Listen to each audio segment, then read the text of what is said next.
This is the first in a series of videos where I will address your vocal movable parts. There are certain parts of your body that if you move them, they're going to change the way your voice sounds. For instance, your breathing mechanism, your vocal folds themselves, the opening in the back of your throat while you're making the sound, the shape and space of your mouth as you're changing the sound, and your posture. I'll be addressing these topics in this series of videos so that you can demystify the voice. There's a lot of confusion about the voice and its movable parts because the movable parts are inside of your body. So we're going to completely change your whole outlook on the voice with these series of videos. Now, the first movable part that I have to talk about, which is the foundational movable part on which your voice is built, is your breathing mechanism. Now, I want to say this before I get into depth about this with your breathing. Your breathing should be intuitive and it should be natural when you're singing. It shouldn't be this big sort of theatrical production of its own when you're singing. So just keep that in mind as you're working on these breathing concepts that I'm showing you right now. I'm going to show you the concepts in a somewhat exaggerated way so that you can then sort of internalize them and make them natural.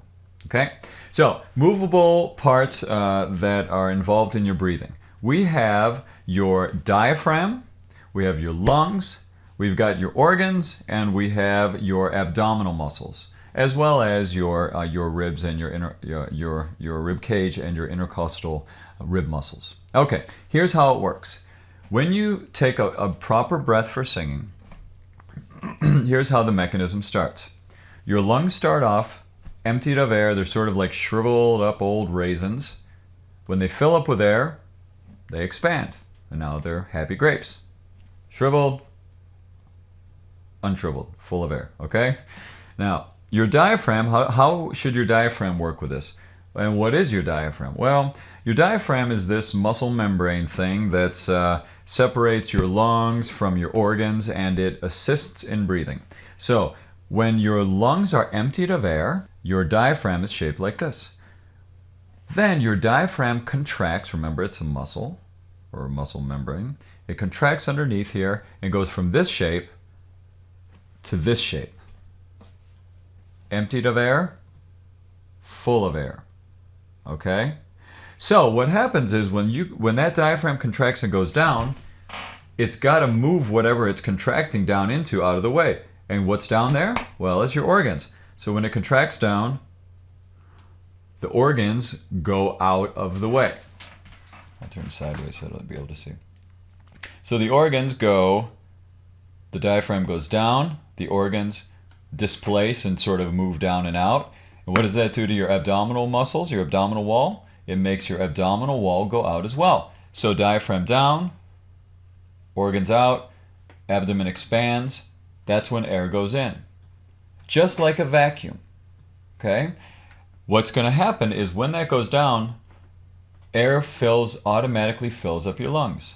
Expansion of the abdomen, air goes in. So here's the direction of the air when your abdomen goes out.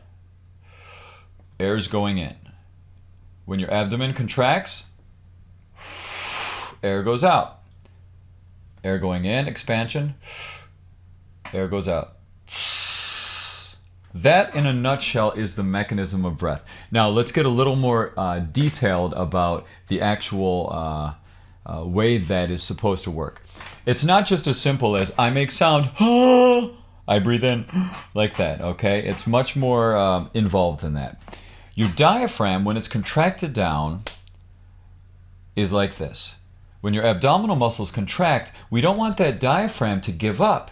We want a little bit of resistance from that diaphragm. Or we just have this contraction of your abdominal muscles shoving a ton of air up against these vocal folds, which are just doing the best job they can to maintain a steady stretch and a steady thickening that's appropriate to the sound you're trying to make. If you're shoving full-on powerful abdominal muscles up against those cords without any resistance from your diaphragm, you're making it really hard to control your sound. So, by taking a proper breath, and that diaphragm goes, as that diaphragm goes down, you create one muscle working against another muscle. A downward contracted diaphragm working against an abdominal muscle contracting underneath it. And that creates this really regulated airstream to come through your vocal folds.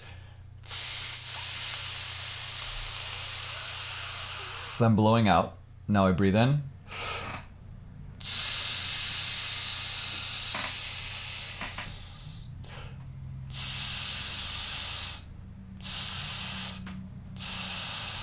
Hey! Ah! Ah! That's how it works. In a nutshell, that's how your breathing mechanism works. If you make a more intense sound, a bigger sound, a more dramatic sound, it's going to take more of a contraction. If you make less of an intense sound, it will take less of a contraction. And the reason is because if you're making a less intense sound, or let's say for men a falsetto sound, ooh, which is a very thin vocal fold sound, or for women head voice is the same thing, ooh, then there's very little resistance to that airstream coming through the vocal folds. So if you do a big old contraction from down here against those hardly resistant vocal folds, you're going to overdrive it with air pressure, and you're going to overdrive the chords, and I almost guarantee you your voice is going to go, oh, it's going to be breathy, overblown. If you go to the extreme, it's going to actually sort of scratch or tickle in the back of your throat. So you have to match with the appropriate air pressure with the actual sound that you're trying to make. Other things to keep in mind as you're working on breathing: when you do take that breath in, when you do feel that expansion down there, you want it to feel, the word I like to use in my studio is buoyant, is bouncy, flexible. It's almost like you're just dropping, you're just letting that abdomen drop, and it's sort of like gravity and relaxation breathe you, as opposed to you shoving the air in like that and then shoving the air out, okay? You might breathe, 30, 40 times in a 3.5 minute song. If every time you take a breath in, it's this muscle work in and then muscle work out, those muscles are going to really fatigue by the end of a song, to the point of you losing control of that delicate airstream going through your vocal folds, because that's your coordination essentially. Well, that's a major part of your coordination, at least. So you want that breath in to be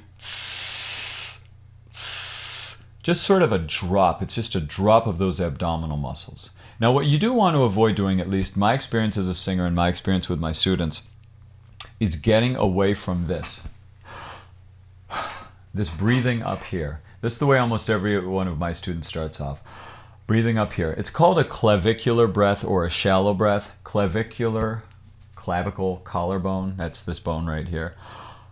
When you breathe like that, shoulders go up, come down. What you're doing in that kind of a breath is you're really making it hard to get a nice regulated stream of air moving through your vocal folds, because you're getting the air out essentially by expanding and lifting your rib cage, and then getting the air out by letting it collapse, letting those intercostal rib muscles collapse. You can't really get all the air out, and you can't really control it as well, because those muscles are a little, they're a little more spread out. They're working around the bone in a strange way. It's really hard to control your voice when you get your air out by letting your rib cage collapse. So you want to take the breath down here. That's what's really important.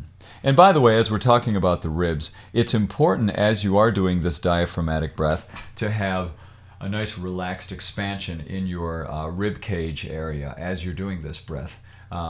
Because by having that relaxed expansion in your breathing mechanism, what that essentially does is that helps that diaphragm stay more engaged as it's down. If you let your ribs collapse as you're doing a diaphragmatic breath, then it disengages the diaphragm, and then you're stuck back with that whole game of the abdomen contracting without any resistance from the diaphragm. So in this case, the posture and that sense of relaxed expansion in your rib cage is very important. More than anything, you're going to really work to make it so that your breath in is intuitive and natural.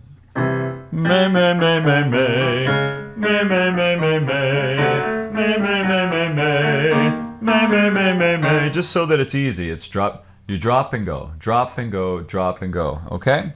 So that's your first movable part. Of course, as I said, this is just an introductory video to the concept of breathing. And there will be a whole slew of videos where I'll address the topic of breathing and breath support further, because there's a lot more to get to. But take these concepts and run with them. I'll see you in the video that deals with movable part number 2, which are the intrinsic laryngeal muscles, those muscles inside of your larynx.